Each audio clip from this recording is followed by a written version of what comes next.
Hello दोस्तों, आज की इस वीडियो में हम बात करेंगे कि दिल्ली विधानसभा चुनाव 2025 में कुल कितने नए सिख उम्मीदवार चुने गए हैं। दिल्ली विधानसभा चुनाव परिणामों में बीजेपी ने 27 साल बाद दिल्ली की सरकार में वापसी की है, तो आम आदमी पार्टी की इस बार पहली बार दिल्ली विधानसभा में हार हुई है और आम आदमी पार्टी पहली बार विपक्ष में बैठी है।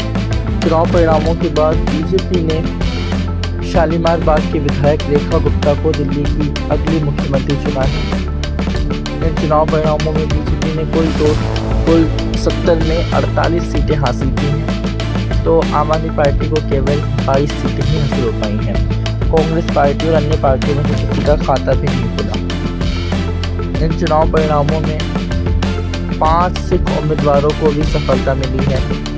आइए बात करते हैं सीटवार किस उम्मीदवार ने किस सीट से जीत हासिल की है। सबसे पहले बात करते हैं जंगपुरा की सीट की। जंगपुरा की सीट चुनाव के दौरान सबसे हॉट और चर्चित सीट रही, क्योंकि इस सीट पर आम आदमी पार्टी ने अपने दूसरे सबसे बड़े नेता मनीष सिसोदिया को परपरगंज की बजाय इस बार जंगपुरा से टिकट दिया था, जिस वजह से ये सीट और ज़्यादा चर्चा में आ गई थी।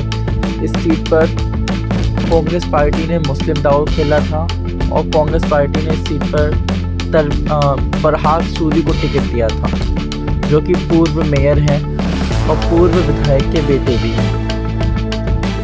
तो वहीं बीजेपी ने इस सीट पर कांग्रेस से आने वाले पूर्व विधायक तरविंदर सिंह मारवाह को टिकट दिया था। इन चुनाव में इस सीट पर त्रिकोणीय मुकाबला देखा जा रहा था, क्योंकि फरहाद सूरी ने भी कई टक्कर दे रहे थे। चुनाव परिणामों में आम आदमी पार्टी को बड़ा धक्का लगा। बीजेपी के तरविंदर सिंह मारवाह ने आम आदमी पार्टी के मनीष सिसोदिया को तकरीबन 600 वोटों से चुनाव हरा दिया। तरविंदर सिंह मारवाह बीजेपी के बड़े नेताओं में अब जाने लगे हैं, क्योंकि उन्होंने आम आदमी पार्टी के बड़े नेता मनीष सिसोदिया को चुनाव हरा दिया। वहीं इस हार में कांग्रेस पार्टी की बड़ी भूमिका रही, क्योंकि कांग्रेस पार्टी के फरहाद सूरी को इस सीट पर 7,350 वोट हासिल हुए, जबकि हार का मार्जिन केवल 600 वोट था। इस लिहाज से फरहाद सूरी ने बीजेपी की सफलता में काफ़ी महत्वपूर्ण भूमिका निभाई। तो इस सीट पर एक सिख विधायक को चुना गया है, जो कि तरविंदर सिंह मारवाह हैं, जो बीजेपी के हैं और दिल्ली विधानसभा में पहुंचे हैं।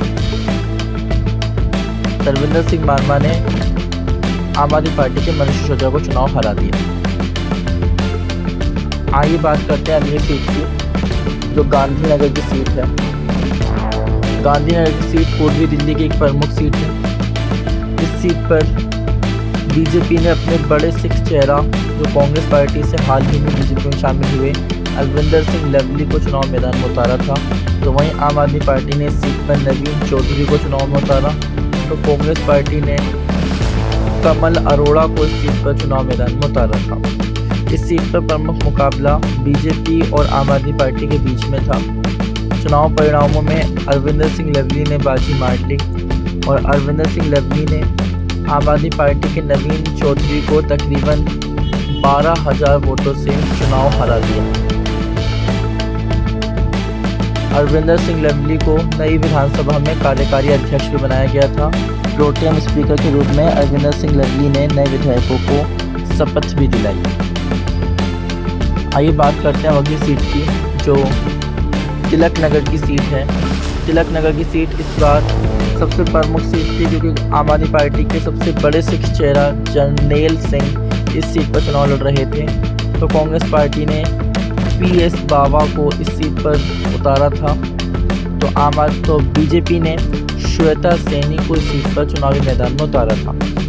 चुनाव परिणामों में आम आदमी पार्टी के जरनैल सिंह ने इस सीट पर जीत हासिल की। उन्होंने बीजेपी की श्वेता सैनी को बड़े मार्जिन से हराया। जरनैल सिंह ने तिलक नगर की सीट को तकरीबन 12,000 वोटों से जीत लिया है।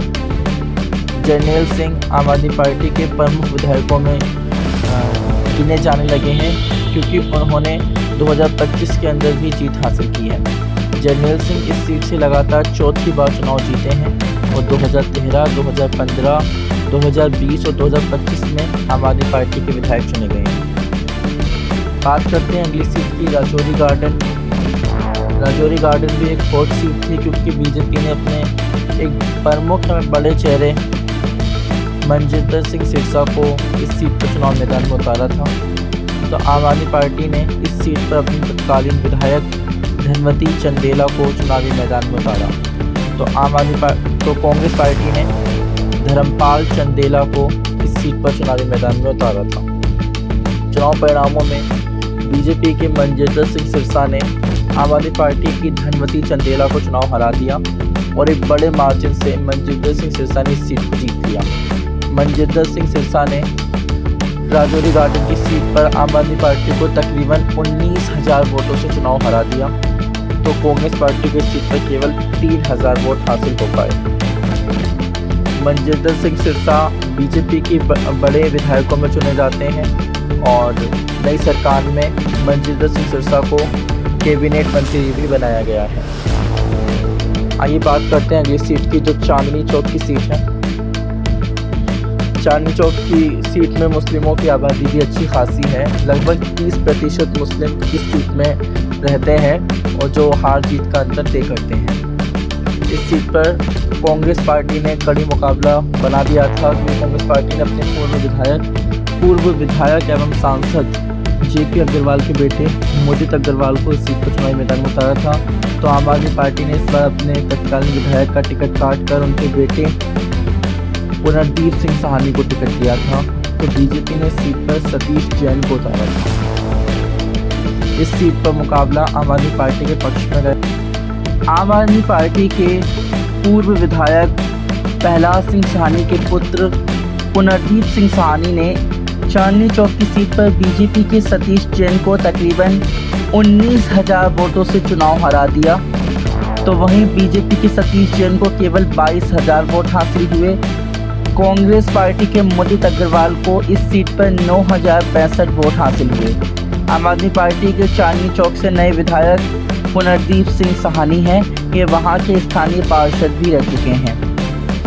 तो साथियों, इस बार 2025 के चुनाव में कुल 5 सिख उम्मीदवार जीते हैं, जिनमें 3 बीजेपी से और 2 आम आदमी पार्टी से हैं। बीजेपी के सिख विधायकों में सबसे अहम नाम राजौरी गार्डन की सीट का है, जिससे मनजिंदर सिंह सिरसा पहुंचकर विधानसभा पहुंचे हैं और गांधीनगर से अलविंदर सिंह लवली और जंगपुरा से त्रिवेंद्र सिंह मारवा हैं। वहीं आम आदमी पार्टी के विधायकों में चांदनी चौक से पुनर्दीप सिंह साहनी और तिलक नगर से जर्नैल सिंह हैं। Thank you. अगर आपको वीडियो हमारी अच्छी लगी हो तो लाइक, सब्सक्राइब आवर चैनल, और आपको वीडियो से संबंधित कोई भी सुझाव, फीडबैक, क्वेरीज या कोई भी इंफॉर्मेटिव वीडियो चाहिए हो तो आप कमेंट सेक्शन में लिख